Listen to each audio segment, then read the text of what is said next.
Hello and summer greetings from Finland. This is the first day I'm actually off from vacation. That is back to work, back to listening music.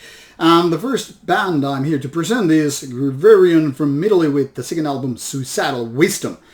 Now, I don't want to go too much into roasting, but I gotta ask, what the hell is Suicidal Wisdom?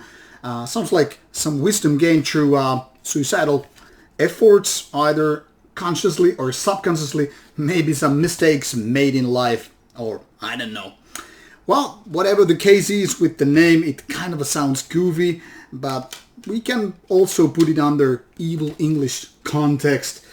Now, the style is obviously, given the title, suicidal depressive black metal. Now, that is a sub-genre that reminds of us a lot of bands throughout the years, especially past 20 years when those kind of bands have been popping up. Whether we're talking about Shining from Sweden or Forgotten Tomb from Italy, there are lots of names which want to go this kind of a niche or genre that is very much known for its melancholy, darkness, and of course topics such as suicide, depression, solitude, and, well, despair, things not so bright in life. But this one is interesting case because at the same time it reminds me of Forgotten Tomb, being very kind of a dark and full of despair and, well, black metal obviously. But it also reminds me of a Finnish band Rapture and other bands that are more known for like melodic death doom.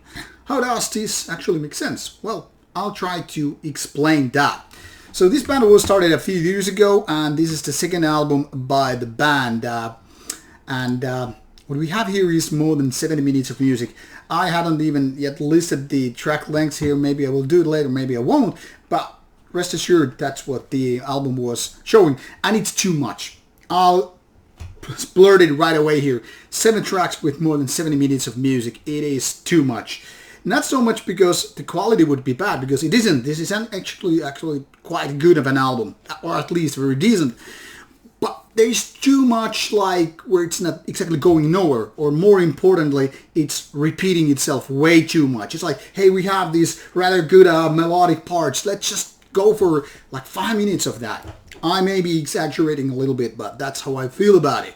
Now the thing here is, there are lots of really good melodies, even very catchy ones, which makes sense in the Rapture kind of a sense, being catchy, being dark, being, very nice to listen to. But there are feelings when it's like, is the same track still going on? I mean, it's more than 10 minutes now. And that is something that can actually feel a little bit like too much the same thing. You all had it with many times with various foods, even favorite ones. Sometimes you have your favorite pizza and you're like drooling when you take a couple of first slices, but by the time you get to the slice number 7 or whatever, and the pizza is too much for you to consume, it feels like, man, I'm just gonna leave something for the next day. With albums, obviously, you probably don't do that. Hey, I'll listen to only 4 tracks and then I just, put it back to my collection. So when you end up listening this to a multitude of times, especially if you're on repeat, like I used to do with my reviews, it gets just like too much. It gets a little bit boring. But let me be clear with this.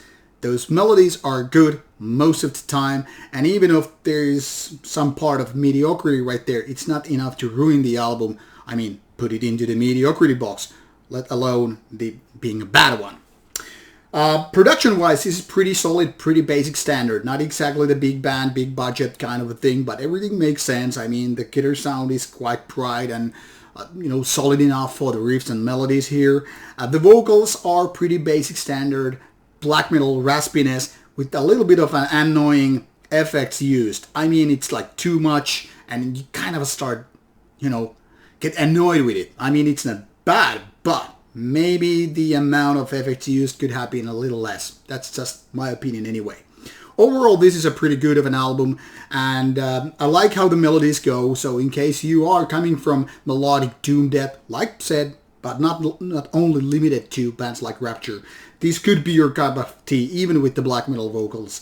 And if you're coming from the Forgotten Tomb or Shining school of depressive black metal, while this might sound too catchy for you and not dark enough, I think there's enough good material to justify listening to this one. So overall, rather nice of an album, but no cigar. 7 out of 10 being the final verdict for this one. Definitely worth checking out and all that stuff. Album is already out since April 18, 2022, so listen to it. You can find the YouTube link provided in the description box, and if you like it, buy it. This is Rauta. Bye bye, and see you soon.